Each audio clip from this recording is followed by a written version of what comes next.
माध्यमांच्या माध्यमातून संध्याकाळी होणाऱ्या शपथविधीच्या बाबतीत अनेक तर्कवितर्के लावली जातात.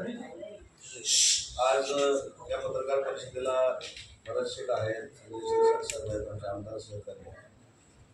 आमची स्पष्टपणाची भूमिका ही काल देखील आम्ही जाहीर केलेली आहे की मंत्रिमंडळामध्ये मुख्यमंत्री म्हणून नाव हे निश्चित झालेलं असताना उपमुख्यमंत्री म्हणून माननीय आमचे मुख्य नेते शिवसेनेचे नेते आदरणीय एकनाथ शिंदे साहेबांनी शपथ घेतली पाहिजे ही आमची आग्रही भूमिका कालही होती, आजही देखील आहे आणि त्याच्यावर सकारात्मक निर्णय होईल त्याला आम्ही सहमत आहोत, त्याची आम्हाला खात्री आहे.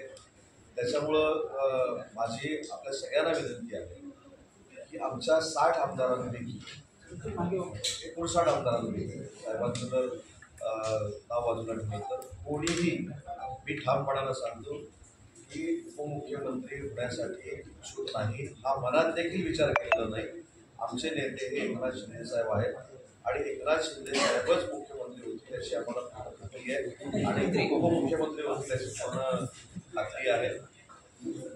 आता ठीक आहे, मुख्यमंत्री होतील याची खात्री आहे. दुसरी महत्वाची गोष्ट आहे की या सगळ्या गोष्टीला आता पूर्णविराम देणं गरजेचं आहे. आम्ही सगळ्यांनी ही देखील भूमिका घेतलेली आहे की एकनाथ शिंदे साहेबांनी जर उपमुख्यमंत्रीपद स्वीकारलं नाही तर आम्ही देखील आम्हाला जर एखादी जबाबदारी कोणावरही म्हणजे माझ्यावर असं नाही कोणावरही जरी टाकण्याचा प्रयत्न शिंदे साहेबांनी जर केला तर ती आम्ही देखील स्वीकारणार नाही. अशा पद्धतीची आमची भूमिका स्पष्ट पद्धतीनं काल आम्ही शिंदे साहेबांना सांगितलेली आहे.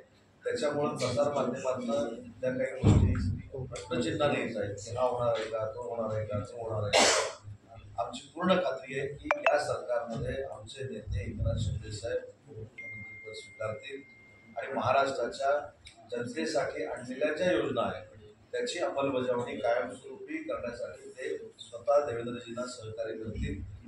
एकत्र बसून महाराष्ट्रातले सगळे निर्णय होतील याची आम्हाला पूर्ण खात्री. त्याच्यामुळं कोणाची नावं घेऊ नये ही माझी प्रामाणिकपणाची इच्छा आहे.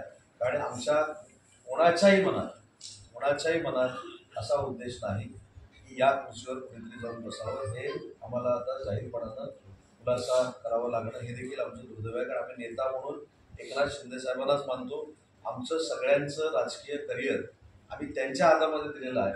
त्याच्यामुळं त्यांना डावलून कोणतरी काय करत असेल तर आम्ही देखील बसणार नाही. एकनाथ शिंदे साहेबांनी मुख्यमंत्री व्हावं ही आमची कायमस्वरूपीची भूमिका आहे. एक बातमी माझ्या नावानं दाखवली जाते म्हणजे सांगितलं त्याच्यामध्ये आता ती फेक आहे की काय त्या वृत्तपत्रानं त्याचा विचार केला पाहिजे. एका नामांकित वृत्तपत्राच्या वेबसाईटवर अशी बातमी आलेली आहे की मी असं बोललोय की माननीय एकनाथ शिंदे साहेब हे संघटन प्रमुख म्हणून काम करणार होते, परंतु देवेंद्रजींनी त्यांना असं काही सांगितलं की शिवसेना ही आता मर्ज होणार आहे, त्याच्यामुळं तुम्ही उपमुख्यमंत्रीपद घ्यावं आणि त्याच्यानंतर उपमुख्यमंत्री पदाला ते राजी झाली हे माझ्या तोंडात टाकले. मला असं वाटतं की अशा पद्धतीनं वाईट पद्धतीनं न बोललेलं प्रसार माध्यमांना येणं मला चौथ्या लोकशाहीतल्या स्तंभाचा नक्की आदर आहे, आम्हाला सगळ्यांनाच आहे. परंतु अशा पद्धतीनं जे घडलंच नाही. कारण मी सगळ्या पत्रकार परिषद त्या तुमच्या कॅमेऱ्यासमोर घेतलेल्या आहे आणि माझी कालची पत्रकार परिषदेवर मी असं बोललो मी सगळं जे आलेलं आहे हे फार चुकीचं आहे. हे माझ्या तोंडामध्ये घालून कदाचित माझ्याबद्दलची जी प्रतिमा शिंदे साहेबांच्या मनात आहे ती मलिन करण्याचा हा डाव आहे. मी संबंधित वृत्तपत्राच्या लोकांशी देखील बोललोय, त्यांनी देखील सांगितले की याच्यामध्ये आमचा काहीही संबंध नाही.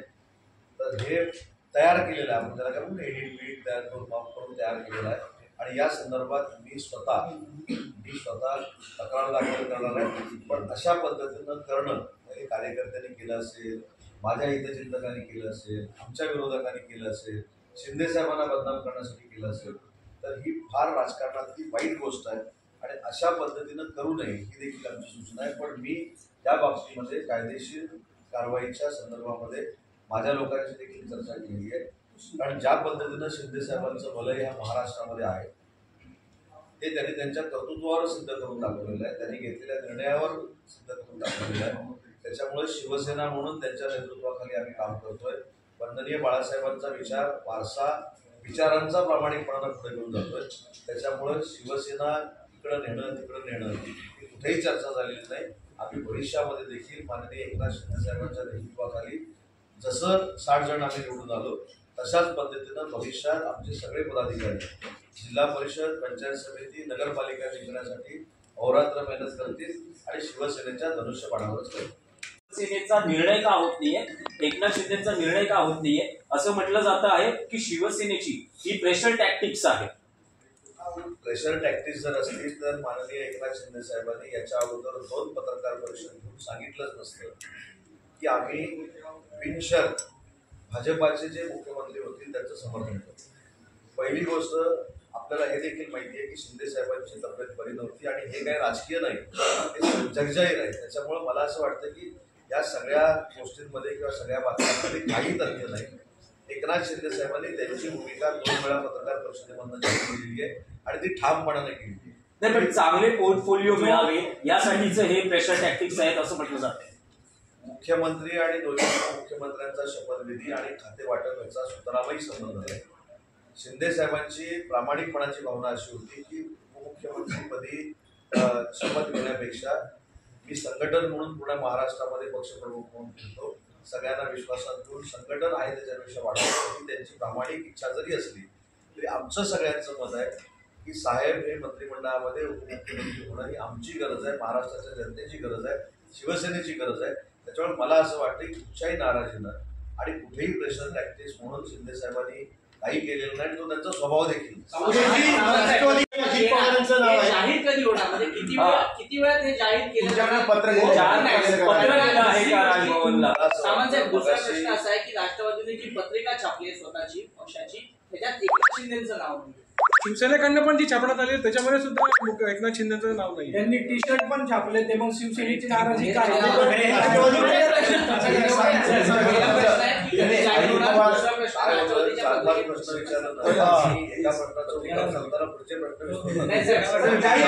तुमच्या मनामध्ये अजून काहीतरी शंका निमंत्रण पत्रिकेच्या बाबतीत माननीय मुख्यमंत्री होणारे देवेंद्रजी असतील, माननीय एकनाथ शिंदे साहेब असतील, अजितदादा असतील, त्या संदर्भात जेव्हा बैठकीला बसले होते त्या बैठकीला मी देखील पासेस हे प्रत्येक पक्षानं छापावे, त्याची नोंद पोलीस स्टेशनला करावी आणि आपापल्या कार्यकर्त्यांना जे इच्छुक आहेत त्यांना आणावं हा निर्णय झालेला होता. त्याच्यामुळे एनसीपीनं जे छापलेले आहेत त्याच्यामध्ये तर अजितदादांचं नाव टाकलेलं आहे आणि आम्ही हा फॉर्मॅट शासनाचा फॉर्मॅट म्हणून वापरलेला आहे. बघा तुम्ही शिवसेनेनं जे निमंत्रण पत्रिका छापली आहे शासनाचा फॉर्मॅट आहे. त्याच्यामुळे एनसीपीने असं केलं आम्ही असं काही केलं नाही याच्याबद्दल काही मला अर्थ आहे असं वाटत नाही. आम्ही जी निमंत्रण पत्रिका छापली ती शासनाच्या फॉर्मॅटमध्ये छापली आणि ती आम्ही आमच्या शिवसैनिकांना वितरित केली. पत्र गेले का राज्यपालांना शिंदे साहेबांची नाव? आम्ही सगळ्यांनी मिळून आणि सगळ्यांच्या वतीनं मी सांगितलं की त्याचा निर्णय 1 तासाभरामध्ये होईल आणि आम्हाला पूर्ण खात्री आहे सगळ्यांना ही प्रेशर टॅक्टिक्स नाही. आम्ही सगळे साहेबांबरोबर काम करतो, साहेबांना जवळून ओळखतो, त्यांच्या भावना आम्ही ओळखू शकतो. ते किती संवेदनशील आहे ते आमच्यापेक्षा कोणी ओळखू शकणार नाही. त्याच्यामुळं ते काल जे आम्ही त्यांच्याशी चर्चा केली सगळ्यांनी चर्चा केली त्याचा सन्मानपूर्वक विचार करतील आणि ते उपमुख्यमंत्री पदाची शपथ घेतील याची आम्हाला ही आमची भावना आहे स्पष्ट. आपण थोडंफार प्रत्येक गोष्टीमध्ये राजकीय दृष्ट्या बघण्यापेक्षा थोडं इमोशनली देखील बघणं गरजेचं आहे, थोडं भावनिक देखील बघणं गरजेचं आहे. आमची जी अटॅचमेंट शिंदे साहेबांबरोबर आहे ही पक्ष म्हणून नक्की आहे परंतु फॅमिली मेंबर म्हणून देखील आहे. आम्ही कुटुंब म्हणून काम करतो आणि म्हणून आम्हाला असं वाटतं की या सगळ्या सिस्टीममध्ये जर एकनाथ शिंदे साहेब राहणार नसतील तर आम्ही तरी त्या सिस्टीममध्ये राहून काम केलं असेल. अच्छा, म्हणजे स्पेसिफिक आहे की कॅबिनेटमध्ये जर ते नसतील तर कोणीही आमदार कॅबिनेटमध्ये नसेल. आम्ही आमची भूमिका स्पष्ट शिंदे साहेबांना सांगितलेली आहे, जाहीरपणानं देखील सांगतो. त्याच्यामुळं या सगळ्या आमच्या मागणीचा विचार माननीय शिंदे साहेब नक्की करतील याची पूर्ण नाही. आम्ही जी केलेली शिंदे साहेबांकडे मागणी आहे त्याचा तंतोतंत विचार शिंदे साहेब करतील आणि शिंदे साहेब 5:30 वाजता आमच्या सगळ्यांचा आग्रह शिवसैनिकांचा आग्रह म्हणून उपमुख्यमंत्री पदाची शपथ घेतील याची पूर्ण. असं वाटतं की आपण जो शपथविधी लाभतोय असं म्हणतो 2004 पासून आपण ज्या ज्यावेळी मंत्रिमंडळ स्थापन झाले त्याचा कालावधी बघितला तर तो 10 ते 15 दिवसाचाच आहे. परंतु जो ऐतिहासिक कालावधी लागला ऐतिहासिक आमदार हॉटेलमध्ये ठेवून घेऊन सगळं 36 दिवस जे काय लागले त्याचा म्हणजे तुमचा सन्मान ठेवून जातो त्याचा उल्लेख आपण कधीच करत नाही. जे मॅन्डेट शिवसेना भाजपला दिलं होतं 166 आमदारांचं ते बाजूला ठेवून 35 दिवस 36 दिवस सगळी यंत्रणा थांबवून त्यावेळी राष्ट्रपती राजवट देखील लागलेली होती. स्वतःच्या मुख्यमंत्रीपदासाठी त्यावेळेचे तत्कालीन आमचे प्रमुख हे काँग्रेस बरोबर गेले आणि मग सरकार स्थापन झाले. हा देखील महाराष्ट्राचा राजकीय इतिहास आहे, हे देखील आपण समजून घेतलं पाहिजे. म्हणून मला असं वाटतं की ठीक आहे, चर्चेमध्ये काही गोष्टी पाठीपुढे होत असतात. आम्हाला जे मतदारांनी कौल दिलेलं त्याचा आम्हाला सन्मान आहे आणि सन्मानपूर्वक तिन्ही आमचे नेते सरकारमध्ये काम करून त्यांना पुन्हा एकदा विकासात्मक विश्वास देतील याची पूर्ण खात्री आम्हाला सर सगळ्यांना. एक हिंदी प्रश्न आहे की शपथ घेतल्यानंतर पहिलं निवेदन द्यायचं आहे हे सूत्र शोधून काढा. हे सूत्र तुमच्यापर्यंत जे येतं आता ही कुठेही चर्चा नाही. मगाशी खात्यावरची चर्चा ती पण कुठं झालेली नाही. सगळं खेळीमेळीनं चाललेलं आहे. आमची भावना आम्ही शिंदे साहेबांकडे मांडलेली आहे. परंतु असे अचानक काही आता जसं माझ्या बाबतीत ही बातमी आली, पहिली माझी मागणी आता सरकार स्थापन झाल्यानंतर हे राहणार आहे की सूत्र वरिष्ठ सूत्र ही सगळी शोधून आम्हाला तर कळली पाहिजे. आमच्या आजूबाजूला बसलेली तर सूत्र नाही आहेत. किन किन को निमंत्रण दिया गया है, आपको कुछ पता है इसके बारे में? उद्धव ठाकरे को भी निमंत्रण दिया गया है। ये बड़ी बात है, उद्धव ठाकरे पक्ष प्रमुख को निमंत्रण देना नहीं देना वो तो मेरे ख्याल से प्रोटोकॉल वाले देखते हैं, उन्होंने दिया है कि नहीं दिया कुछ मालूम नहीं. लेकिन हमारी जो पार्टी ओरिएंटेड जो बात है वो हमने शिंदे साहब को बोल दी है और मैं वापस बोल रहा हूँ कि आपको विश्वास है कि 1 घंटे में आपको जो न्यूज़ चाहिए वो आपको मिलेगी और ब्रेकिंग मिलेगी.